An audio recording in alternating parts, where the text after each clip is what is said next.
Vamos a la Argentina. Nos vamos a la Argentina y debo de decir que se le terminó la luna de miel, entre comillas, al señor Javier Milei, el presidente, con sus votantes. Fin, game over. Se acabó, se terminó, se culminó este periodo que muchos y muchas presidentas tienen al inicio de los gobiernos. Al señor Javier Milei se le terminó este ciclo de confianza que tenía con sus votantes de segunda vuelta. Aquel 55% que le dio legal y separado legítimamente, la, la posibilidad de ser el presidente electo. Este 55% ya dejó de confiar en Javier Milei, dejó de creerle al señor Javier Milei y comienza a no apoyarlo al señor Javier Milei. Eh, y esta semana hay un baile de números de encuestas que se vienen publicando en la Argentina. Me llegó una encuesta no publicada, y atentos, me llegó una encuesta no publicada de las que conozco muy bien la metodología y son muy serias, más que serias. Son de estas encuestas que saben hacerse y se hacen permanentemente. Y no es una encuesta propia, por lo tanto no estoy de ninguna manera eh, planteando que es una encuesta de CELAC en absoluto, sino es una encuestadora que respeto muchísimo en la Argentina y me dio el dato de imagen positiva del señor Javier Milei 37. Repito, imagen de Javier Milei 37. Y entonces cuando vi el documento y lo exploré, observaba que ese 37 de imagen positiva estaba sustentado en una muy mala evaluación de gestión positiva, muy mala evaluación de la cuestión estrictamente económica, materia de precios, de ingresos, muy mala en la cuestión de la lucha contra la inseguridad y cuando había la cuestión de la confianza y la credibilidad estaba también en niveles muy bajos. Es decir, era un 37 de imagen positiva que estaba absolutamente con un correlato en un otro conjunto de variables que hace robusto ese 37. Pero como me quedé con dudas para ver si ese valor venía subestimado de origen, reconsulté, repregunté si ese mismo valor lo tenía hacía 3 4 meses. Y no, el valor de hace escasamente 3 meses, es decir, a 6 meses de gobierno, era 51 de imagen positivas. Dicho de otro modo, con esos datos de una encuestadora que yo creo que es muy seria, insisto, nada que ver conmigo y además en las antípodas ideológicas a lo que yo pienso sobre la política en la Argentina, el valor era de 51 a 37. La tendencia en estos últimos 90 días de Javier Milei es bastante aparentemente consistente y es para preocuparse, no porque la encuesta diga 37, es para preocuparte porque hay una desafección, que hay otros números que lo certifican y lo atestiguan. Ya se ha hablado mucho de la caída, ¿no? de público viéndolo a la noche en el discurso presupuestario, que aclaro, hizo un discurso de metodología presupuestaria, no de presupuesto.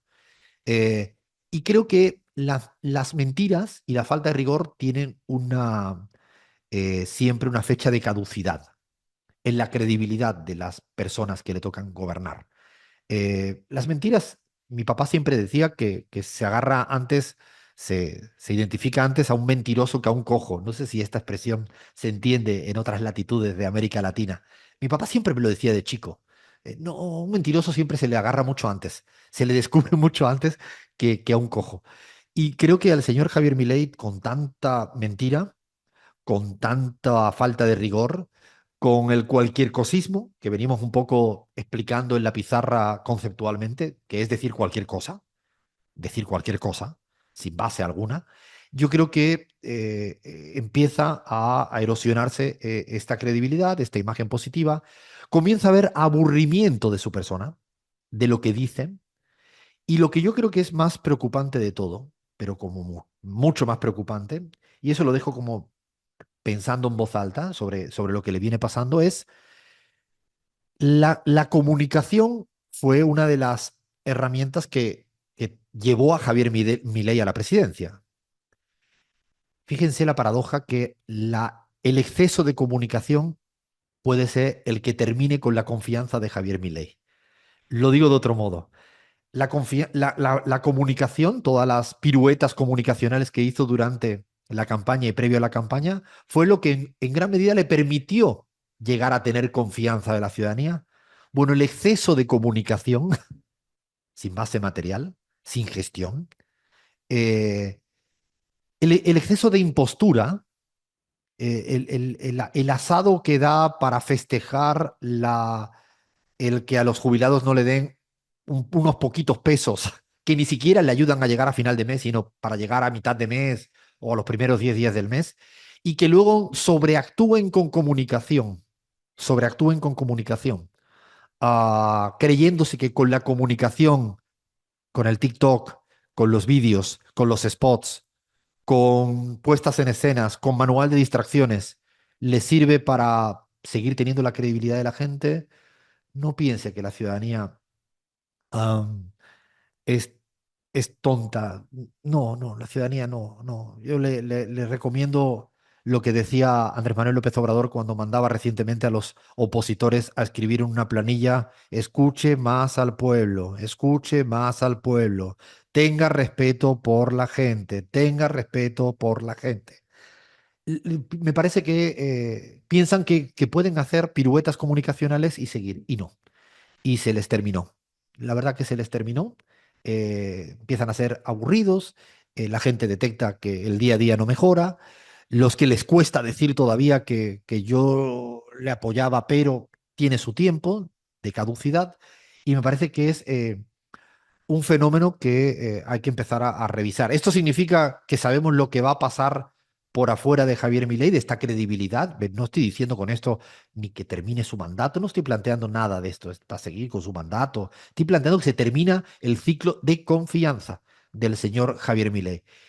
Y seguramente, y con esto termino, seguramente haciendo vídeos en los cuales plantea que el que piense distinto tiene un virus y es algo que no es humano y que por lo tanto es la base para poder extirparlo, aniquilarlo o erradicar creyéndose que un spot publicitario para su mayor núcleo duro le sirve para compensar la pérdida de confianza, porque el odio frente al otro, al extremo, sea suficientemente fuerte como para que amortigue la pérdida de confianza.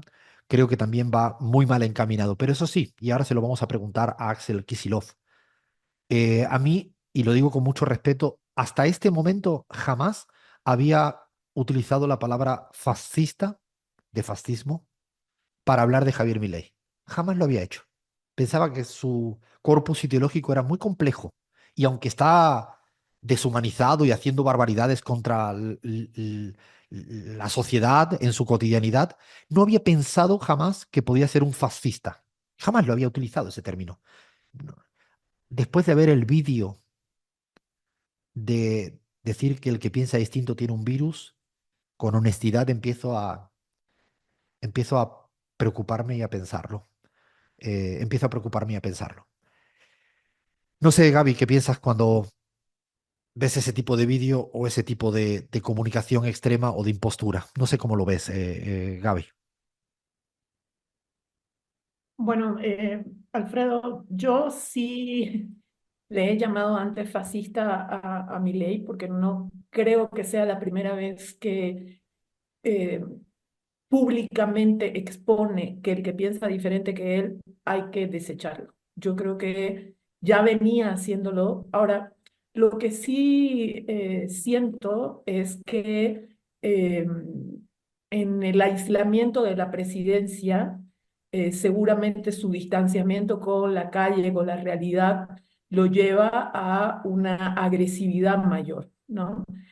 No solamente a mentir más y cada vez más profundamente, etcétera, sino también a ser más agresivo. Lo que es cierto, y lo hemos señalado aquí en la pizarra muchas veces, es que no le cayeron los dólares que él pensaba que le iban a llover de sus amigos de Estados Unidos, de las grandes empresas, de Elon Musk, que saca un montón de tweets con él, pero no le llegó ni un dólar, eh, de las posibilidades de moverse un poco más holgado en términos económicos. Y claro, como no le llegan los dólares, él entra a inventar nuevas razones para justificar su ineficiencia a la hora de administrar el Estado. Yo creo que la gente es tan inteligente, Alfredo, que siempre le da un tiempo al gobernante, un tiempo prudencial para demostrar de qué está hecho. Y yo creo que el tiempo de Javier Milei se está agotando. Se está agotando y como tú marcas, puede haber ya una irreversibilidad de ese proceso de agotamiento de la gente con Javier Milei. No olviden, 37. Imagen positiva de Javier Milei, luna de miel finalizada. Seguimos en la pizarra y ahora está esperando al ratito Axel Kicillof. Linda charla. Vamos a tener linda charla. Seguimos.